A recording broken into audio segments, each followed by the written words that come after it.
Your question to President Reagan. Mr. President, I want to raise an issue that I think has been lurking out there for 2 or 3 weeks and cast it specifically in national security terms.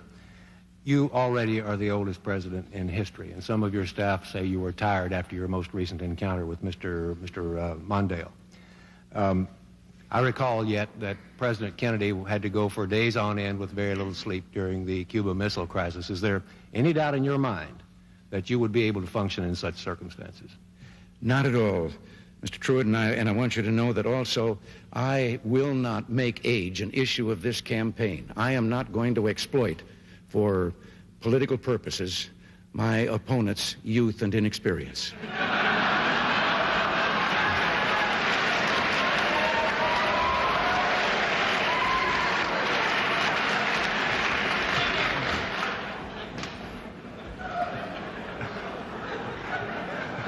If I still have time, I might add, Mr. Truitt, I might add that it was Seneca or it was Cicero, I don't know which, that said, if it was not for the elders correcting the mistakes of the young, there would be no state. Mr. President, I'd like to head for the fence and try to catch that one before it goes over, but I'll go on to another question.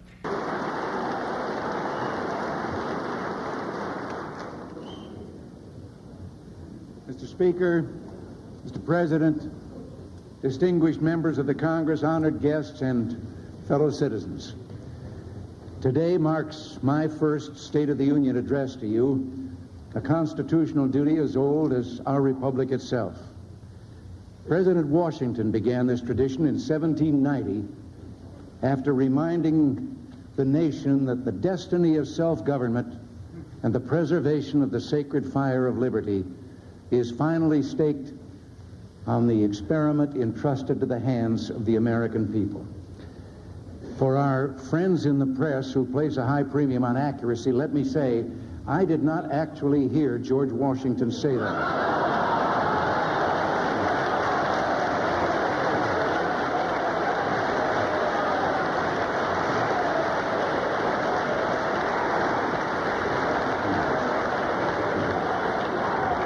But it is a matter of historic record. On our way here in Air Force One, I was looking down over your countryside out here because most of the way from Oklahoma, I was looking down at clouds. And I could say that it reminded me of a story, but actually I wanted to tell the story whether anything reminded me or not. It was about a fella that was driving down a country road, and all of a sudden I looked out, and there beside him was a chicken. He was doing about 45, and the chicken was running alongside. So he stepped on the gas, he got it up to about 60, and the chicken caught up with him and was right beside him again, and then he thought, as he was looking at him, that the chicken had 3 legs. But before he could really make up his mind for sure, the chicken took off out in front of him at 60 miles an hour, turned down a lane into a barnyard. Well, he made a quick turn and went down into the barnyard too, and there was a farmer standing there. And he asked him, he said, did a chicken come past you? And he said, yeah. Well, he said, am I crazy, or did the chicken have 3 legs? And he says, yep, it's mine. He says, I breed 3-legged chickens. And the fellow said, for heaven's sakes, why? Well, he says, I like the drumstick, Ma likes the drumstick, and now the kid likes the drumstick, and we just got tired of fighting for him. And the driver said, well, how does it taste? He says, I don't know. I've never been able to catch one.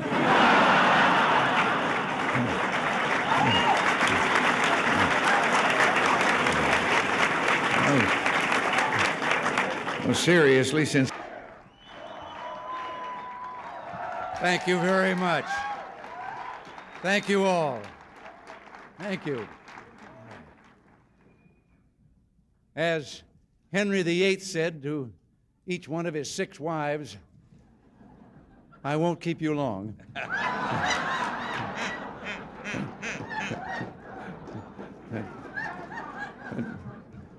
I spoke of the difference between our 2 countries.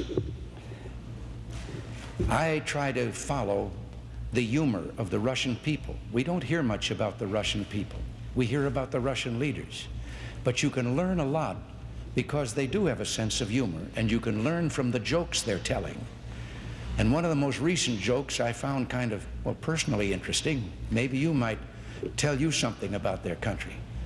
The joke they tell is that an American and a Russian were arguing about the differences between our two countries.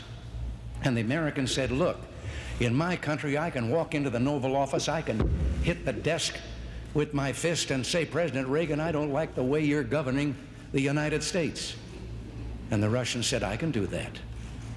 The American said, what?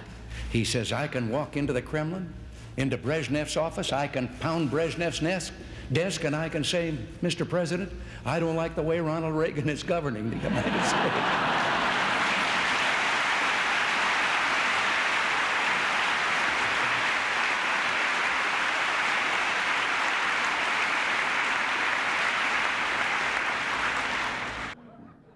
Now, I know that a lot of you have been having some fun with my advancing years. You even tied my recent surgery to my age. Well, I got to be honest with you. I had that same operation when I was young, and it felt so good I wanted to have it done again before I was too old.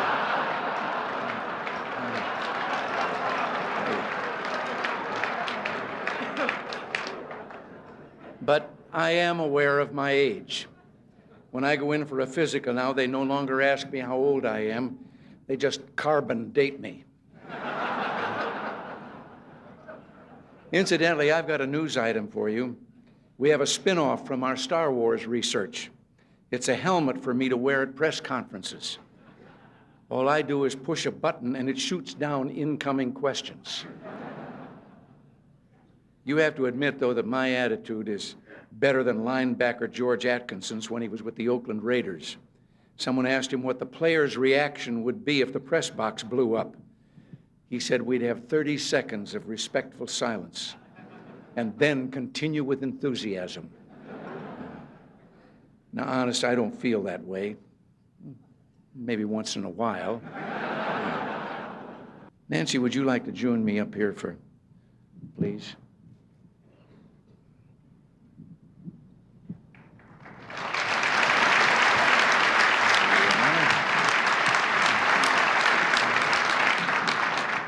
I know it's getting late, dear, but it's not often that we have so many people who've written about us and broadcast about us all together in one room like this, and I thought you might like to say a few nice words to them.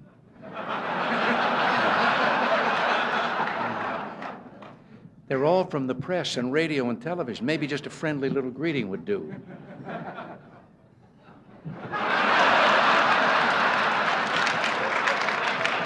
How about just a word or two, something friendly, even one kind word? I'm thinking. Seriously, my friends, as always, we've had our share of laughs tonight at one another's expense, which is as it should be in a city where the issues are important and the passions run so deep. Maybe the fun and good nature of evenings like this is a good place to start. So thank you for your hospitality and thank you for inviting us. Thank you. All right. Thank you.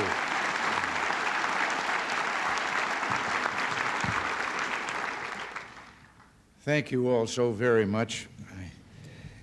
In all the 36 anniversaries of my 39th birthday, this has certainly been the most memorable. George, Barbara, all of you up here on the top shelf, together with me, and all of you, ladies and gentlemen, I am enormously touched. Yes, today is my birthday. 75 years ago, I was born in Tampico, Illinois, in a little flat above the bank building. We didn't have any other contact with the bank than that.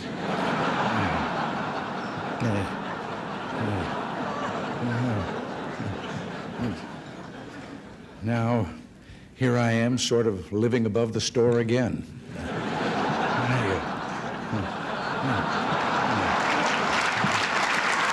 And you've already, it's kind of been touched upon here that, speaking of old times, you may have heard that tomorrow is my birthday. Now you know about that. I prefer to think of it as the 36th anniversary of my 39th, but I'll be just about due for a midlife crisis. In fact, I'm thinking about a career change. Drop this political business and See if I can't do something different like radio or the movies. Well, maybe I'll give politics another 3 years. This time of the year always tends to be a summing up time for me. It's been swearing in time, and the new year every year, and a birthday, the 36th anniversary of my 39th birthday. I always think age is relative. There was once a very famous baseball pitcher, Satchel Paige, and no one quite knew how old Satchel was, but he still was throwing that ball. And somebody asked him about that, and his wise answer was, "How old would you be if you didn't know how old you were?" And that's how I came up with 39. Well, the late Jack Benny had something to do with that. He was 39 for more than 40 years. I can't close without one story about doctors that he will understand very well. Have you ever noticed how easy it is if you're introduced to someone at a party or a dinner or something and he's introduced as doctor? And then there's always those people that suddenly start saying, "Doctor, I've been having..." Well, we had a fellow in show business, Moss Hart, the playwright, who was an inveterate along that line. And so one night at a cocktail party in Hollywood, he was introduced to a Dr. Jones. And almost immediately he started talking about, "I've been having this low back pain." And the fellow that introduced them said, "Moss, Dr. Jones is a doctor of economics." And that didn't stop Moss at all. He said, "Doctor, I was buying some stock the other day." No. Well, I don't want to go on too long. This is, after all, Las Vegas. And outside just a moment ago, I saw a fellow trading 10 passes to the Reagan talk for 1 ticket to Frankie Valley. I'm mindful, too, that bringing things to a good conclusion is always a tricky business. You were told that I was a sports announcer, WHO Des Moines. Well, back in those days, the great evangelist Amy Semple McPherson was making a tour of the country holding revival meetings, and one of them in Des Moines. Now, the station thought it would be a good idea, an enterprising public relations man, to interview Amy Semple McPherson. But why they picked a sports announcer to interview that noted evangelist, I'll never know. But there we stood in the studio, and I asked her several what I thought were appropriate questions, and then she answered graciously, but then went into a very fervent plea about the success of her meeting. And I sat down until suddenly I heard her saying good night to our radio audience, and I looked up at the clock, and there were only 4 minutes to go. Well, I didn't know enough about Amy Semple McPherson that I could fill 4 minutes. So I got up, and in those days of radio and disc jockeys and so forth, I started thanking the noted evangelist Amy Semple McPherson and so forth, but I did like this, which means get a record ready. And the fellow out in the control room through the window reached out. There was always records around there for such contingencies, and picked one up and put it on the table. And I said, "Ladies and gentlemen, we conclude this broadcast by the noted evangelist Amy Semple McPherson with a brief interlude of transcribed music." I expected nothing less than the Ave Maria. The Mills Brothers started singing Minnie the Moocher's Wedding Day.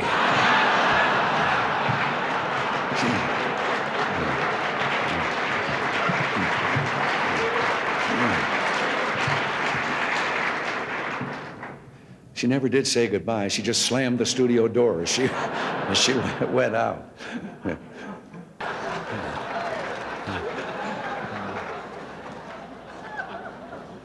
And by the way, on the matter of the INF treaty, I told the Senate not to worry about verification.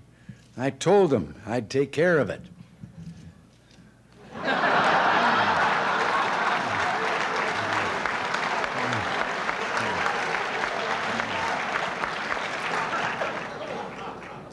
And while Gorbachev was here, I even made him write 100 times, "I will not cheat, I will not cheat."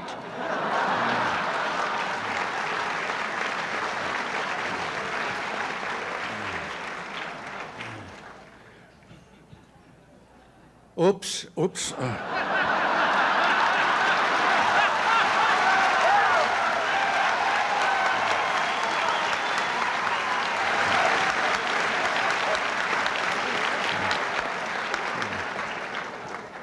Well, now, during my presidency, I've always emphasized diplomacy.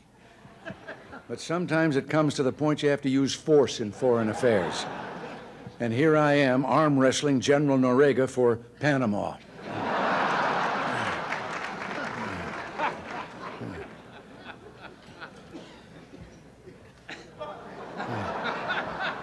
We really enjoyed our trip to China, and we're amazed that the population was over 1 billion people. And as you can see here, the lines are terrible.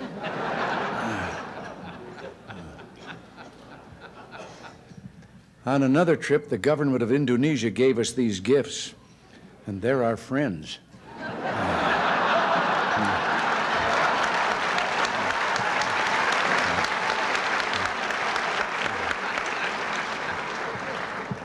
Actually, I love this shirt.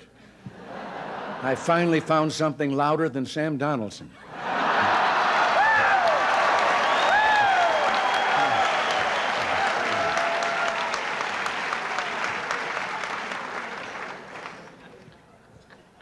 And speaking of the press, remember during the Contra Aid vote when the networks wouldn't let me on the air? I bet you wondered how I finally got my message out.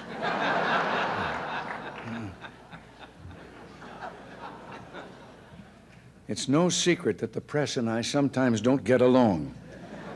In addition to my standard ploy of using helicopter noise to avoid reporters' questions, I've now added a new method to avoid questions: tear gas.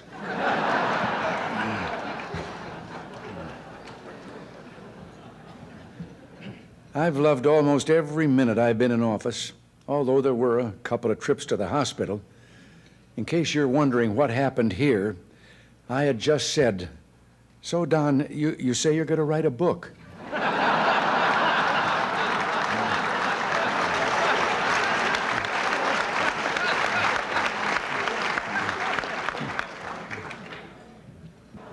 One of my greatest enjoyments is talking to the young men and women who defend us from attack.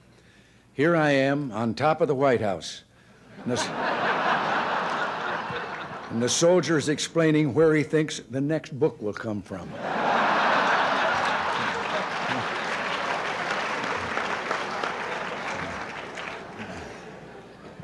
It's fortunate that not everything has been spilled in these books, however. I hope the environmentalists never find out about this one. We used to fly Air Force One over Wyoming low and shoot buffalo from the window.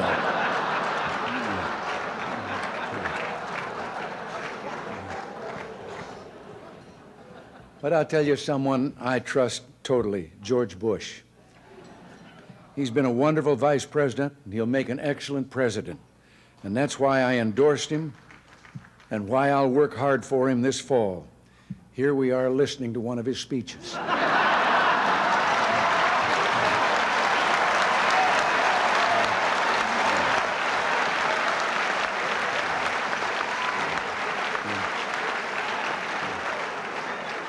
You here tonight do good, hard, creative work, and I respect that too.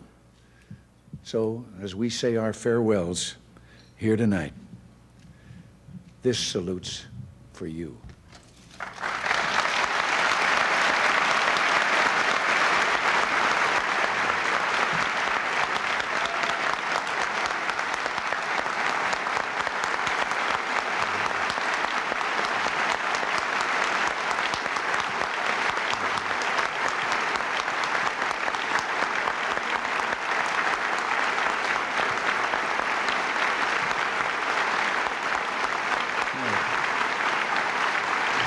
Now,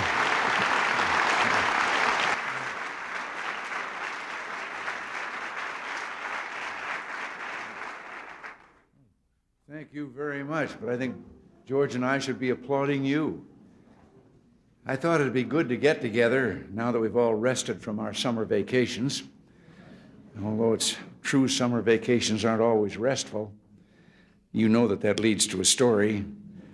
There was a fellow that was on his way to a mountain resort, and a policeman stopped him and said, "Did you know that you're driving without taillights?" And the driver hopped out of the car. He was so badly shaken that the officer took pity on him and said, well, now, wait a minute, calm down. It's not that serious an infraction. The fellow said, it may not mean much to you, but to me it means I've lost my trailer, a wife, and 4 kids.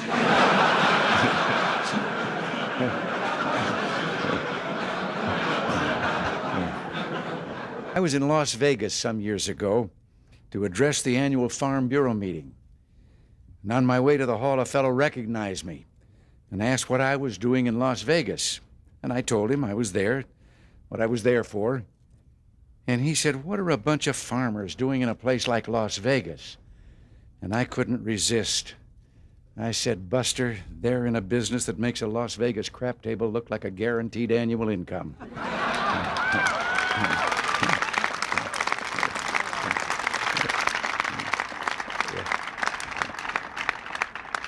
You know, there's a story about a pig and a chicken. They got tired of farm life, decided to find jobs in town. They no sooner arrived in town when a chicken spotted a sign in the window of a restaurant. It said ham and eggs, $1.25. The chicken suggested they go in and apply. And the pig said, wait a minute. For you, this job only requires a contribution. For me, it's a total commitment.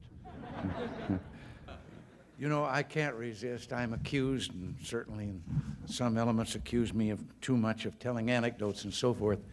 But I think it'd be appropriate before I say anything else that one of my favorite stories about government had to do with an employee who sat at a desk and papers came to his desk. He read them and determined where they were to go and initialed them and sent them on.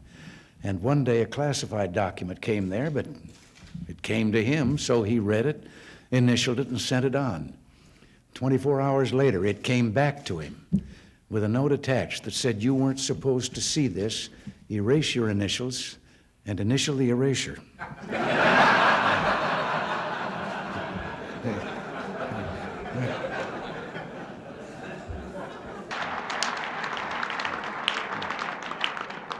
But even Howard Baker's writing a book about me. It's called 3 by 5, The Measure of a Presidency.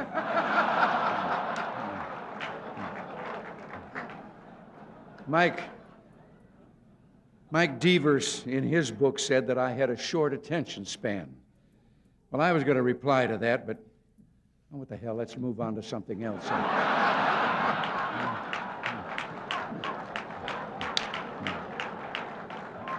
Now,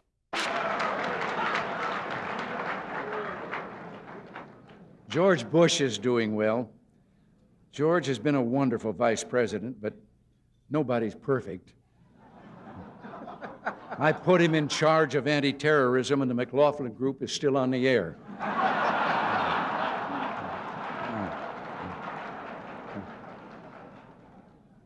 But with so much focus on the presidential election, I've been feeling a little lonely these days. I'm so desperate for attention, I almost considered holding a news conference.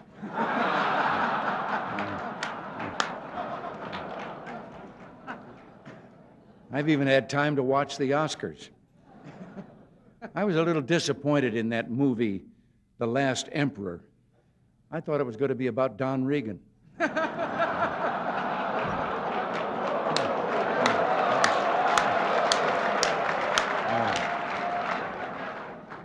Now, one example is a story they tell. You know, you have to wait 10 years there for delivery after you order an automobile. And so a fellow had finally gotten the money together and was going to buy an automobile. Only about 1 out of 7 families have them in that country. And he went through all the paperwork and everything and finally signed the last paper, laid down his money, and then the man behind the counter said, come back in 10 years and get your automobile. And the man said, morning or afternoon? And wait.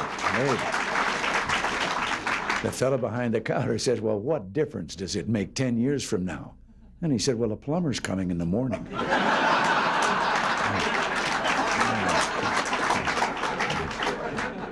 I know that some of you are no beginners when it comes to writing headlines.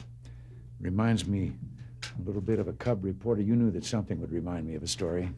A cub reporter whose first solo assignment was interviewing a fellow who was just going to have a birthday that made him the oldest person in town. And he got to the address. It was an older building out in the outskirts of the city, and elderly gentleman ushered him in. He sat down, and the reporter determined he was the man, and he said he was there for the interview, and he led right to the matter about how old are you, and the man said 96. He said, to what do you attribute your longevity? And the fellow said, I don't smoke, drink, or run around with wild women. And at that moment, there was a crash from upstairs. And the reporter looked up, and he said, what was that? And the old boy said, oh, that's Dad. He's drunk again.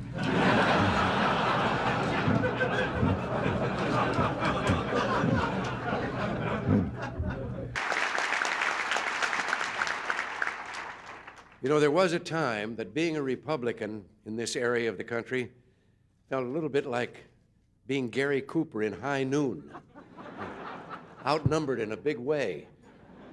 I remember the story of the fella here a while ago who was running for Congress as a Republican.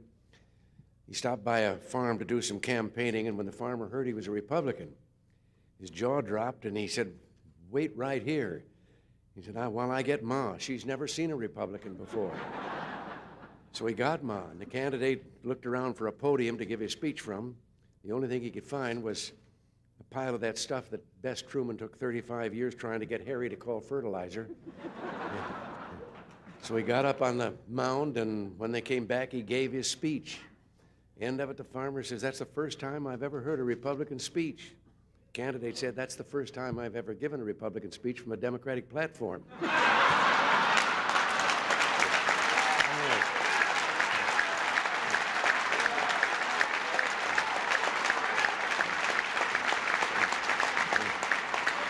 It can be best described in a story I like.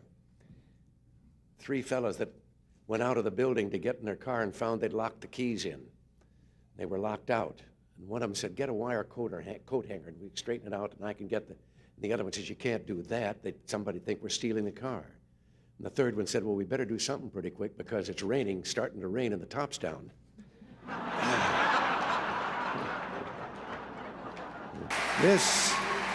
This convention brings back so many memories to a fellow like me.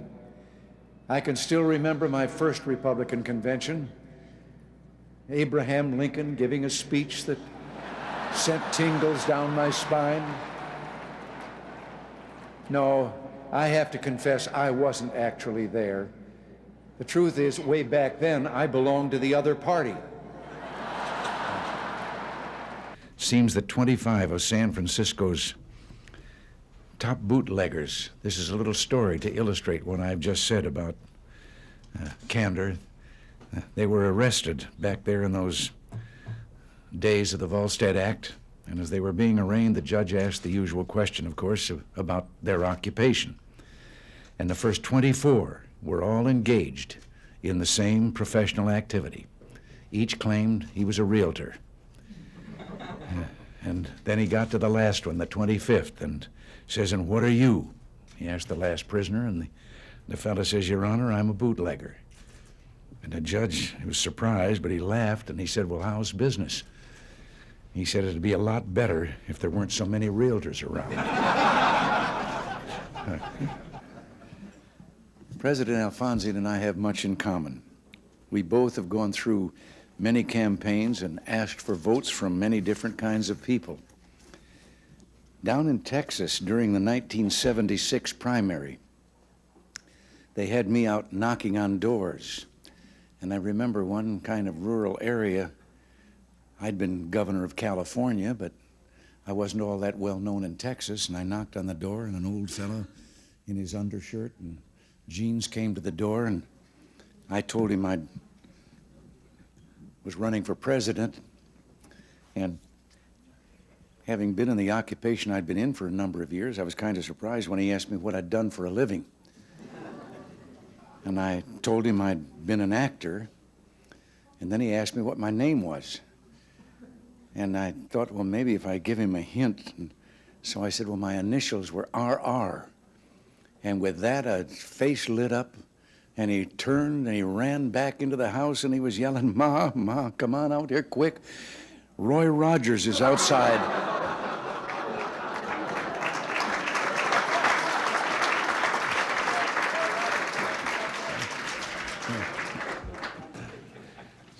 course, asking for help suggests a certain degree of trust, which reminds me of a story. It has to do with a fellow that fell off a cliff, and he grabbed a limb on the way down, and there he hung, dangling above the rocky canyon, and he looked up and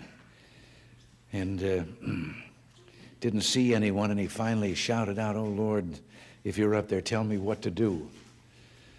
And a moment later, a voice came booming down from the heavens that said, "If you have faith, let go." Well, he took another look down at those rocks 200 feet below, then looked up again and says, "Is there anyone else up there?"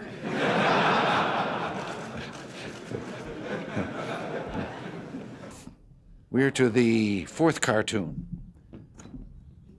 Now, this one, it's titled The Great Communicator, but as you can see, there's been some mistake there.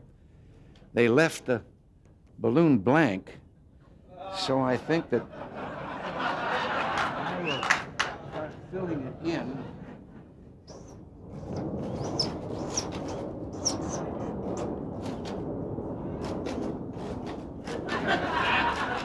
I forgot what I was going to say.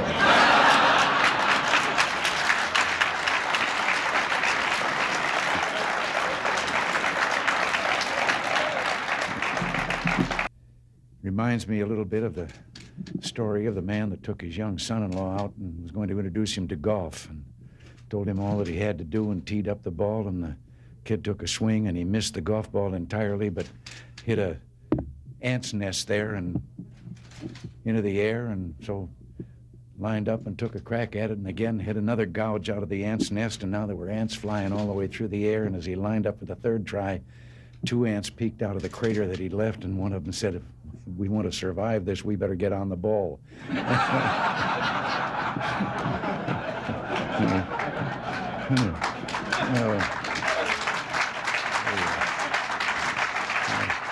Being a former Democrat myself, I know how difficult it is.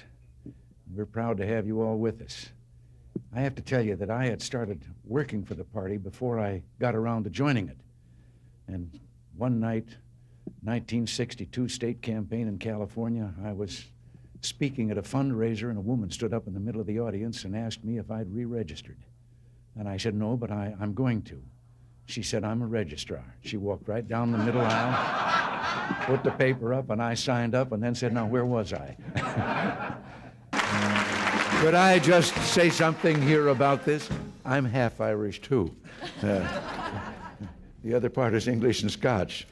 But I just can't help but telling you, and you can take this with you as I'm going to take this with me, that I was visiting Ireland and my father's ancestors' background and community and so forth, and then found myself on Cashel Rock, where St. Patrick erected the first cross. And the young Irish guide was taking us through the old ancient cemetery. And we came to one tombstone, and he proudly pointed out, and the tombstone was inscribed, "Remember me as you pass by, for as you are, so once was I.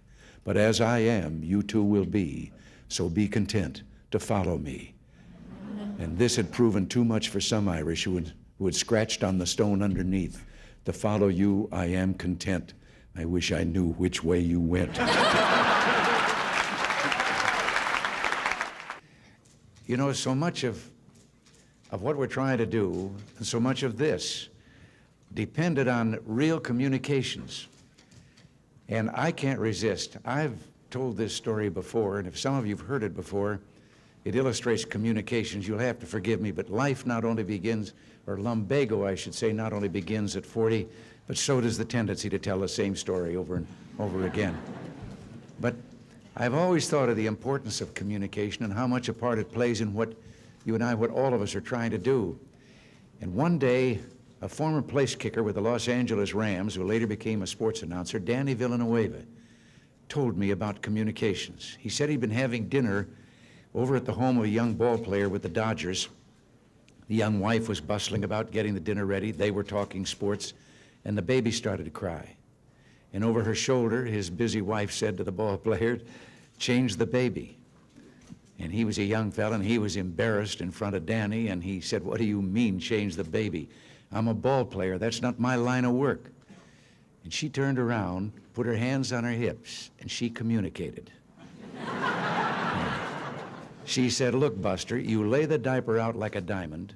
You put second base on home plate. You put the baby's bottom on the pitcher's mound. You hook up first and third, slide home underneath, and if it starts to rain, the game ain't called. You start all over."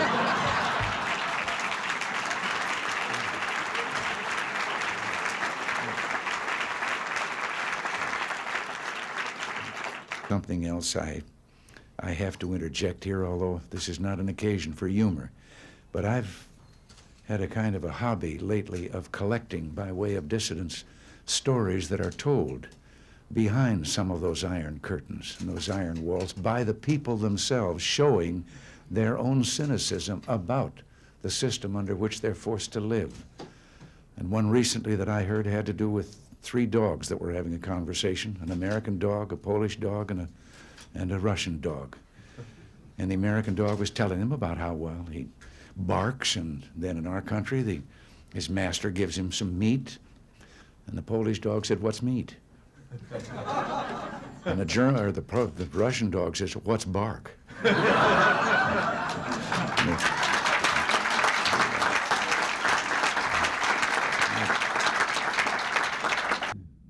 reminds me of a story. In case you were wondering, this is my way of sliding into a story.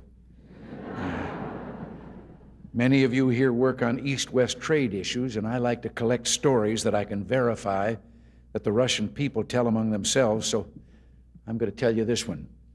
It's about General Secretary Gorbachev.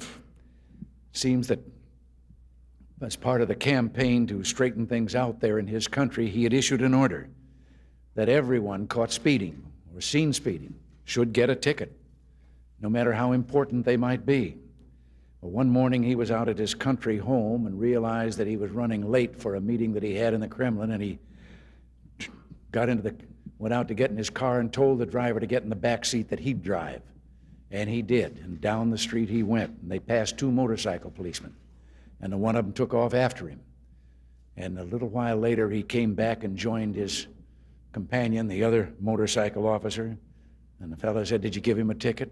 And he said, "No." Well, he said, "Why not?" Well, he said, no, this was someone too important. Well, he said, "We were told to give it no matter who it was that they were going to take." No, he says, not that. Well, he said, "Who was it?" Well, he said, I don't know. I couldn't recognize him there. But his driver is Gorbachev.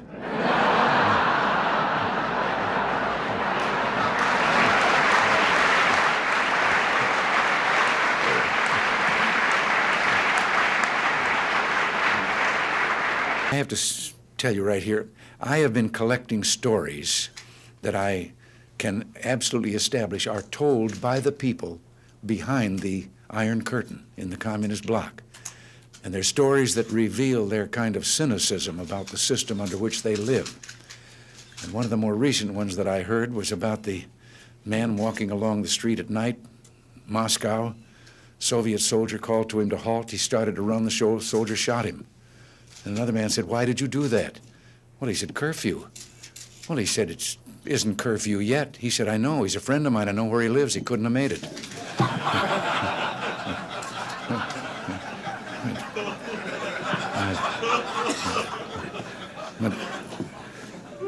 Slander number 3. That does, I shouldn't, I know, but that does trigger another one of those stories I've picked up from over there. They came to General Secretary Gorbachev, and they told him there was a woman in the Kremlin, and she wouldn't leave unless she could see him. So he said, "Well, bring her in," and they brought her in. And he said, "Old mother, what is it? What?" She said, "I have a question." He said, "All right." She said, "Was communism invented by a politician or a scientist?" Well, he said, a politician. She said, "That explains it. A scientist would have tried it on mice first."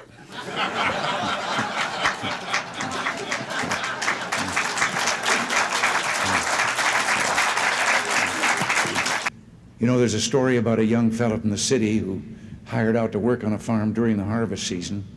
And the first morning, everyone was up well before dawn. The new hired hand and the farmer made their way in the dark out to the oat field, neither one of them saying a word. And finally, the city fellow asked, what kind of oats were they going to cut? Wild oats or tame oats? And the farmer, a little surprised, said, "Well, Tame oats, of course. Why do you ask? Well, he said, I was just wondering why we're sneaking up on him in the dark. There's a story, and I understand it's true. It's about a newspaper photographer out in Los Angeles. Kind of reminds me of Howard. He was called in by his editor and told of a fire that was raging in Palos Verdes. That's a hilly area in the southern part of Los Angeles County. And the photographer's assignment was to rush down to a small local airport, board a waiting plane, go out and get some pictures of the fire and be back in time for the afternoon edition. Well, he raced down the freeway, broke all the traffic laws, got to the airport, drove his car to the end of the runway, and sure enough, there was a plane revving up its engines, ready to go. He jumped in the plane shouting, "Let's go," and they were off. At about 5,000 feet, he began getting his camera out of the bag, told the fellow flying the plane to get him over the fire so he could get his pictures and get back to the paper.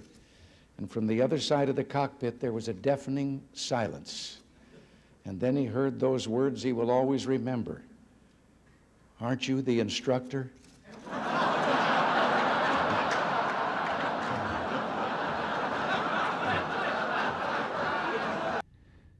You know, when I think of the welfare system, it reminds me of a story, and I know some here have heard me tell this before, and maybe everybody knows it, but pretend that you haven't heard it because I like to tell the story.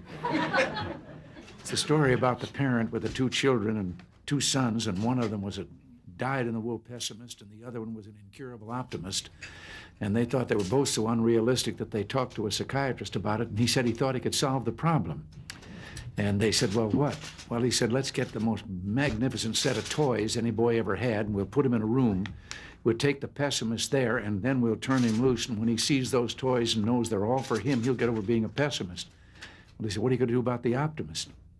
Well, he said, I have a friend who's got a racing stable, and he said, we can get quite a quantity of what they clean out of the stable, and we'll put that in another room, and when the optimist has seen his brother get those toys, and then he gets that, he'll get over being an optimist.